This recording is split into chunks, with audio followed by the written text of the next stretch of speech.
परमेश्वर के धन्य नाम की महिमा हो। प्रभात मनन के सत्र 1311 में आप सभी का बहुत ही विनम्रता के साथ स्वागत करता हूं। आइए आज का मनन के लिए हम पढ़ते हैं पहला तीमुथियुस अध्याय 2 पद 11 और 12। स्त्री को चुपचाप पूरी अधीनता से सीखना चाहिए। मैं कहता हूं कि स्त्री ना उपदेश करे और ना पुरुष पर आज्ञा चलाए, परंतु चुपचाप रहे। पढ़ी गई पद में प्रेरित पौलुस आदेश दे रहा है कि स्त्री को चुपचाप पूरी अधीनता से सीखना चाहिए। मैंने इस पत्रिका अध्ययन के शुरुआत के समय ही आपसे कहा था कि इफिसुस की कलीसिया में उस वक्त अगुवे के रूप में सेवा करने वाला अपना शिष्य तीमुथियुस को प्रेरित पौलुस इस पत्री भेजी थी। तीमुथियुस को भेजी गई दोनों पत्री और तीतुस को भेजी गई एक पत्री। इन तीनों पत्रियों में कलीसिया के संचालन संबंधी बातों का आलेख किया गया है। इसलिए इन तीनों पत्रियों को बाइबल पंडितों के द्वारा पास्टरल एपिसल्स अथवा चरवाहाई पत्रियां कहते हैं। मैं इन बातों को पुनः इसलिए आपको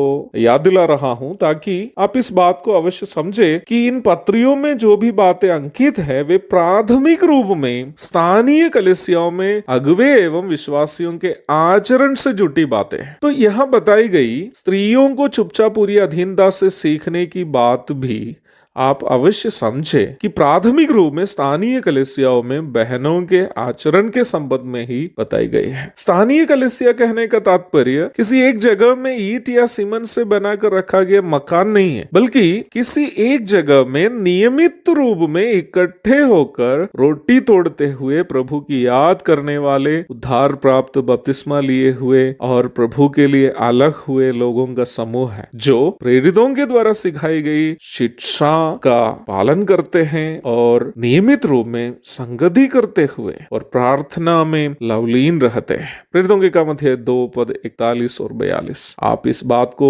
कभी नहीं भूले कि चर्च नाम से हम जो आलीशान मकानों को बनाते हैं वह ना ही चर्च है, ना ही मकानों का सुंदरता देखकर परमेश्वर उसमें वास करता है। प्रेरितों के काम 17 की 24। प्रभु मकानों में नहीं बल्कि विश्वासियों के अंदर वास करता है। पहला कुरिन्थी 3 की 16। चर्च अथवा कलीसिया के सदस्य उन विश्वासी भाई बहन हैं जिनके अंदर परमेश्वर आत्म रूप में वास करता है। यदि मकान कलीसिया नहीं बल्कि हम विश्वासी ही कलीसिया है, तो न केवल कलीसियाई सभाओं के लिए इकट्ठे होते वक्त हम कलीसिया है, बल्कि उस समय भी हम कलीसिया है जब हम घर में या अन्य स्थानों में हैं। यदि ऐसी बात है तो इस पत्री में अंकित बातें जीवन के हर क्षेत्र में विश्वासियों के लिए लागू करने का वचन है। पहला तीमुथियुस 2 की 11 एक ऐसी पद भी है जो कई लोग गलत तरीके से समझते हैं और समझाते भी हैं। कई लोग पूछते हैं यदि बहनों को कलीसिया में चुपचाप रहने हैं, इसका मतलब वे लोग गीत भी क्या गा नहीं सकती, क्या गवाही भी दे नहीं सकती? चुपचाप रहने का कहने का मतलब क्या वे लोग आमीन भी नहीं बोल सकते? इस प्रकार पूछते हैं। चुपचाप रहने के लिए कहने का मतलब ठीक अगली पद में 12वीं पद में स्पष्ट रीति में बताया गया है। पौलुस कहता है, मैं कहता हूं कि स्त्री ना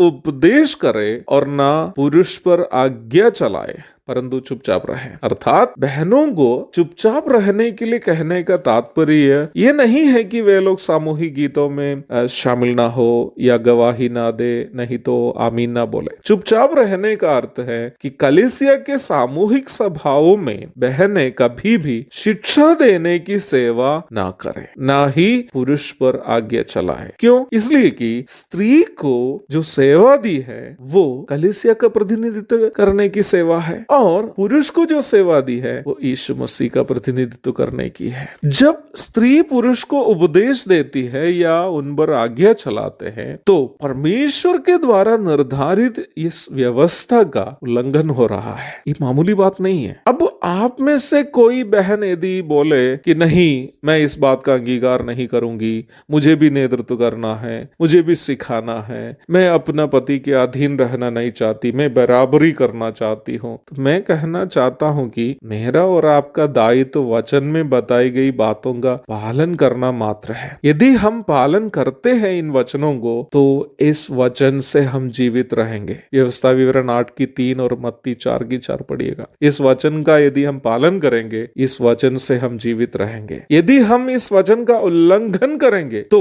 वो हमारा नाश का भी कारण हो जाएगा। व्यवस्था विवरण 27 की 26। जो परमेश्वर का वचन का पालन पालन नहीं करते हैं वो श्रापित है। दोनों में से आपको जो उचित लग रहा है उसे चुनने का अधिकार आपके पास है, लेकिन याद रखनी है कि आप जो भी चुनेंगे उसके योग्य प्रतिफल आपको देना परमेश्वर का ही निर्णय होगा। आप उल्लंघन चुनकर आशीष पाने की उम्मीद नहीं करनी है। आप वचन का पालन करेंगे तो उसकी आशीष भी आपको मिलेगी। यदि आप वचन का उल्लंघन करेंगे उसका परिणाम आपको भोगना है। तो चुनने का अधिकार आपका है। जो सेवा प्रभु ने हमें दी है वो प्रभु से मिली हुई सेवा है समझ करके उसके योग्य जीवन बिताने के लिए आज का मनन हम सबकी मदद करे। एक और शुभ दिन की धन्य कामनाओं के साथ मैं जबी के सैमन आज का मनन का यहाँ पूर्ण विराम करता हूँ। प्रभु आप सबको आशीष दे। आमीन। मारानाथा।